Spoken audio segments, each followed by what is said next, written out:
भारी प्रदर्शन हो रहा है, उसी कड़ी में नागपुर में इंदिरा चौक में भी लोग अपने जो व्यथा है और अपनी मांगे हैं और जो जायज़ मांगे हैं वो उठा रहे हैं।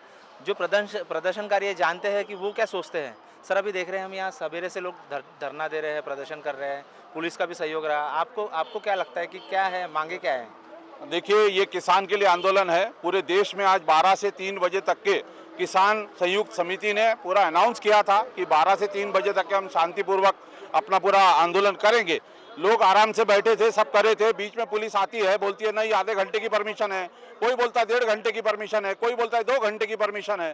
पुलिस ने अपना पूरा बंदोबस्त किया हुआ था 12 से 3 का। रोड वहाँ से भी बंद है, रोड यहाँ से भी बंद है। पुलिस को मालूम था यहाँ 12 से 3 लोग बैठेंगे। लोग शांति से बैठे थे, अपना प्रोटेस्ट कर रहे थे। पीछे से पुलिस ने प्रेशर बनाया और आंदोलन को 12 बजे के 2-3 बजे के पहले खत्म करवाया। ये जबरदस्ती है, ये कहीं ना कहीं से मोदी सरकार की जबरदस्ती है, ईवीएम से चुनी हुई सरकार की जबरदस्ती है। ये सरकार खुद के बलबूते पर अपनी डेवलपमेंट के मुद्दे पर चुन के नहीं आई है। इन्होंने ईवीएम मैनेज करके अपने आप को चुन के लाए हैं, इसलिए ये देश का ये हाल कर रहे हैं। ये देश में कील ठोक रहे हैं, हर वोट के ऊपर में कील ठोक रहे हैं, जातिवाद का कील ठोक रहे हैं, किसानों के सर पे कील ठोक रहे हैं, उनके रास्ते में कील ठोक रहे हैं। ये देश के अंदर में जो सरकार आई है, ये सरकार किसान विरोधी है। हम किसान के समर्थन में हैं। उनके तीनों काले कानून वापस होना चाहिए। जमाखोरी कानून है, ये कहते हैं कि ब्लैक मार्केटिंग बंद होगी, इससे ब्लैक मार्केटिंग बढ़ेगी। जब भी देश के अंदर में अकाल होता है, जब भी देश के अंदर में प्रॉब्लम होता है, तो बड़े बड़े व्यापारी अब माल अंदर करके महंगे भाव में बेचते हैं। इस देश के अंदर में जब आपदा आती है, इस देश के अंदर में बद्रीनाथ में जब पूरा का पूरा आसमान फूट गया था, 400 रुपए में एक पानी की बोतल बिकी है वहां पर। ये देश के व्यापारी जो बड़े लोग होते हैं वो ऐसा व्यापार करते हैं, यही हालात पैदा कर रहे हैं। ये ब्लैक मार्केटिंग का पूरा कानून है, ये ब्लैक मार्केटिंग का कानून वापस होना चाहिए। किसानों को न्याय मिलना चाहिए। 200 किसानों से ज़्यादा की जान जा चुकी है, उनकी जान की कीमत इतनी महंगी हो चुकी है। ये देश के लोगों को समझना चाहिए, ये किसान का मुद्दा नहीं है, ये आपके खाने में थाली में जो खाना है उसकी कीमत का भी मुद्दा है। आपकी सब्जी महंगी होने वाली है, आपका चावल महंगा होने वाला है, आपकी रोटी महंगी होने वाली है। जब एक आदमी पूरा सब सामान जमा कर लेगा, उसको मनचाही कीमत में बेचेगा और बेचने के बाद फायदा कमाएगा, तो इस देश की जनता भूखी मरेगी।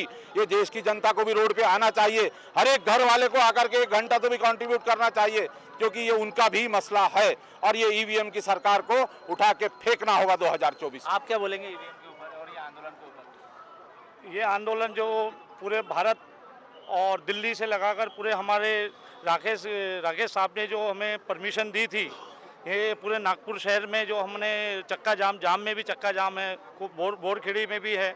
हमने यहाँ 3 घंटे की 3 बजे तक परमिशन ली थी बैठने की और शांतिपूर्वक बैठ रहे थे, भक्ति गीत गा रहे थे। और जनता को भी, सबको हम नागपुर शहर की जागरूक करते हैं कि ये अत्याचार जो ये मोदी सरकार कर रही है 3 बिल का, ये 3 बिल का सबने हम एकत्र होके, इसका बर्डन सबके ऊपर आने वाला है। सब हम एकत्र जुट होके, जितनी भी पार्टियां हैं, जितने भी हम किसान भाई लोग हैं महाराष्ट्र के, ये सब हम एकत्र होके इस 3 बिल का आंदोलन करना चाहिए। क्योंकि मोदी सरकार को इतना तक ध्यान नहीं है कि अच्छे दिन लाएंगे ये कह रहे थे, और हमें उल्लू बनाकर ये इन्होंने, वहाँ के मुख्यमंत्री थे, ये मुख्यमंत्री ही रहने के लायक थे सूरत के, इनको प्रधानमंत्री नहीं बनाना चाहिए था। क्यों कि अभी तक भी ये किसानों की 60 दिन हो गए, ये कुछ आवाज़ उनकी सुन नहीं रहे, इनके कानों में गूंज नहीं रही आवाज़। कि जबकि लाल किले के ऊपर में भी इतना बड़ा हमारे जत्था वहाँ गया, पहुँचा, और इन्होंने मजबूर किया कि आप ऐसा करने पे मजबूर किया और अपनी ये ताकत बनाना चाहते हैं कि 3 बिल से। अरे कम से कम आके इस किसानों से आप बात तो कर सकते हैं, बात भी करने को तैयार नहीं कि बिल का महत्व क्या है, इनको नहीं समझ में आ रहा है, या कुछ हो सकता है गलती है तो आप उसको हमें समझाएं कि आपको यह फ़ायदा होने वाला है। इतने दिनों से सरकार चला रही थी, कांग्रेस सरकार भी चला रही थी, इन्होंने कोई अपना ऐसा बिल का मुद्दा किसानों के ऊपर में नहीं रखा कि जो अभी ये बीजेपी सरकार 3 बिल का मुद्दा रख रही है। ये 3 बिल इनके ऊपर में क्यों, ये किसानों के ऊपर में मतलब किया जा रहा है, जागरूक क्या किया जा रहा है, हाँ क्यों मतलब ये किया जा रहा है। और लोग हैं, आप क्या बोलते हैं, आपकी क्या मांगे हैं? लोग ईवीएम मांग ये है कि भाई ये जो अध्यादेश है या ये जो कानून बना है, जिसके लिए बनाया, जब वो नहीं कहता कि मुझे नहीं चाहिए, मुझे उससे कोई लेना देना नहीं, तो भाई जिसके लिए बना है वो नहीं चाहता, तो उसको क्यों लागू किया जा रहा है और क्यों उस पर जोर दिया जा रहा है। नमस्कार साथियों, मैं इस न्यूज़ चैनल आवाज़ के माध्यम से आपको ये बताना चाह रहा हूँ कि ये जो ईवीएम आ जाओ जी, आ जाओ। हेलो ये जो ईवीएम जो है, ईवीएम मशीन हमारे देश के लिए बहुत बड़ा, हमारे डेमोक्रेटिक कंट्री है और इसको बहुत बड़ा धोखा है ईवीएम मशीन से। ये पुलवामा में जो बम फटा था उससे भी ज़्यादा घातक चीज़ है। अगर ये ईवीएम मशीन सही टाइम में नहीं हटेगी तो जिस तरीके से पुलवामा में जो बम फटा, जो लोग मरे, उससे ज़्यादा लोग पूरे हिंदुस्तानी इसकी चपेट में आ जाएंगे। ये अपना जो भी अपना वोटिंग होना चाहिए बैलेट पेपर पे होना चाहिए, चाहे किसी भी सरकार हो, ईमानदारी से आई हुई सरकार ये देश की रहेंगी। ऐसी बेईमानी से आई हुई सरकार ये सब लोगों के लिए नुकसान का एक मुद्दा है। तो आप लोगों को इसके माध्यम से कहूँगा कि सबकी सब मुझे साथ दीजिए और ईवीएम के खिलाफ आप एक आंदोलन में जुड़ लें।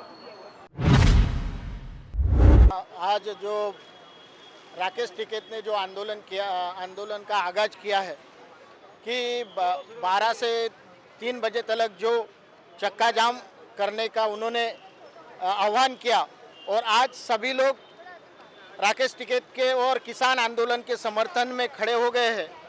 यह आंदोलन जो हम लोग कर रहे हैं वो किसानों को इस देश में न्याय मिलना चाहिए और तीनों जो काले कानून हैं वो कानून रद्द होना चाहिए, ऐसी हमारी डिमांड है। और यहाँ का जो किसान है वो किसान के साथ हम लोग खड़े हैं, उनको न्याय मिलना चाहिए।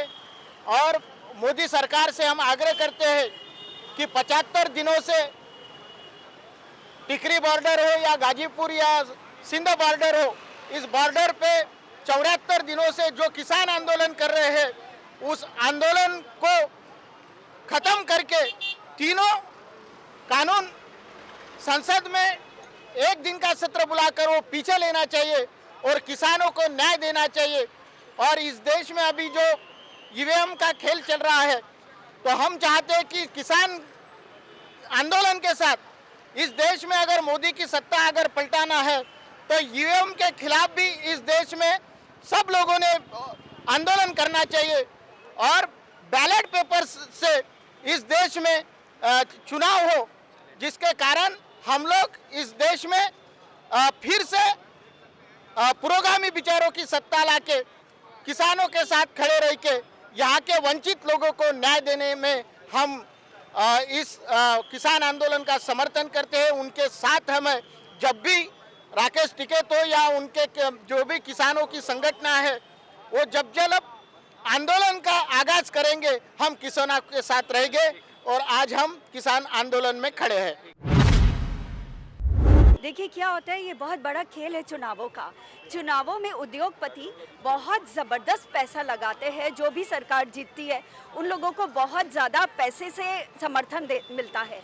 अब क्योंकि फेवर तो करना है, कुछ एक्सचेंज होता है, तो एक्सचेंज में हमें सभी पता है कि ये सरकार जब आई थी बड़े बड़े वादे करके आई थी, लेकिन अब जो है किसानों के लिए वो बिल्कुल विरोध में उनकी विरोध बातें कर रहे हैं, क्योंकि उन लोगों को जिन उद्योगपति ने समर्थन दिया था चुनावों के समय, अब उनको एक्सचेंज में किसानों की ज़मीन लूटने का ये एक बहुत बड़ा कार्यक्रम है।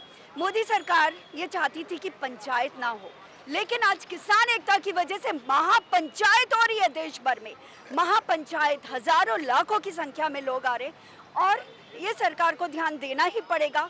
ईवीएम वगैरह जो भी है ठीक है, उसकी वजह से सरकार करती है, धांधलेबाजी करती है, वो चीज़ बात की बात है। लेकिन अभी हम सबका एक ही मोटो है कि देश आगे बढ़े, हिंदुस्तान आगे बढ़े, भारत देश तरक्की करे, जो इस सरकार की वजह से नहीं कर पा रहा है। किसी भी देश में कोई भी सरकार बताइए जो किसानों के लिए बैरिकेड्स लगाती है, कीले लगाती है, ऐसा आज तक दुनिया के किसी देश में नहीं हो पाया, जो दुर्भाग्यपूर्ण हमारे देश में हो रहा है। आज ये देश किसानों का है, ये कृषि प्रधान देश है, और कृषि को अगर गुलामी में डालने का अगर किसी सरकार का, राजनीतिक पक्ष का, राजनीतिक गुट का, संगठन का अगर षड्यंत्र अगर कोई करता है तो हम सारे देश के नागरिक हैं, हम देश के मालिक हैं, और देश का प्रधानमंत्री रहो या मुख्यमंत्री रहो वो देश का नौकर है, मुनीम जी है, दीवान जी है। और वो दीवान जी, मुनीम जी किसी उद्योगपतियों के प्रॉफिट के लिए, उद्योगपतियों के हितों को ध्यान में रखते अगर समझो सरकार काश्तकारों को, किसानों को गुलामी की तरफ अगर ढकेलता है तो देश को गुलामी की तरफ वो सरकार ढकेल रही है। और वो गुलामी की तरफ जाने से देश को रोकने के लिए ये सारी जो हस्तियां यहाँ उपस्थित है, तो वो गुलामी से रोकने के लिए ये आज का आंदोलन था। दिल्ली में काश्तकार आंदोलन कर रहे हैं, यहाँ भी ये सब जो लोग हैं वो प्रत्यक्ष अप्रत्यक्ष रूप से काश्तकार है, काश्तकार के ही लड़के हैं या वारसान है। तो हम देश के साथ है, देश यानी किसान, किसान यानी देश, और हम सारे जो कार्यकर्ता है हम किसान के लड़के हैं। हम ये कभी नहीं चाहेंगे कि देश गुलामी में जाए। आज किसानों की आत्महत्या सबसे ज़्यादा विदर्भ में है और विदर्भ से हम आवाज़ देते हैं कि हम ही जवान, हम ही किसान। और केंद्र सरकार यानी षड्यंत्रकारी केंद्र सरकार, होश में आओ, होश में आओ। जय जवान, जय किसान। आज हम लोग यहाँ शेतकरी के आंदोलन के लिए, शेतकरी को समर्थन देने के लिए हम यहाँ खड़े हैं। आज जिस तरह मोदी सरकार ने शेतकरी आंदोलन खत्म करने के लिए जो षड्यंत्र रचा था उसका हम निषेध करते हैं। जिस प्रकार क्रिकेट के बड़े बड़े हस्तियाँ एक ट्वीट करते हैं, आज ये ट्वीट से हमें पता चल गया है कि देश के लिए लड़ने वाला जवान और क्रिकेट में इंडिया के खेलने वाले जवान में क्या फ़र्क है। आज क्रिकेट में जैसे ही इनका ट्वीट आता है सचिन तेंदुलकर का, उनके बेटे का सिलेक्शन हो जाता है। इस चीज़ को हम नागरिकों को समझना पड़ेगा क्योंकि ये देश बेचने के स्थिति में आ गया है, हर चीज़ प्राइवेटाइजेशन करने की स्थिति में आ गया है। और सबसे बड़ी दुर्भाग्य की बात हमारे लिए है कि हमारे किसानों को, जो हमारा अन्नदाता है, उसको आज सड़क पे आना पड़ रहा है। वो हमारी सबसे बड़ी दुर्भाग्य की बात है। अब ये साधु भेष उतार के फेंक दीजिए मोदी जी और अपना घमंड छोड़ के काला कानून वापस लीजिए, यही हमारी मांग है। जय जवान, जय किसान।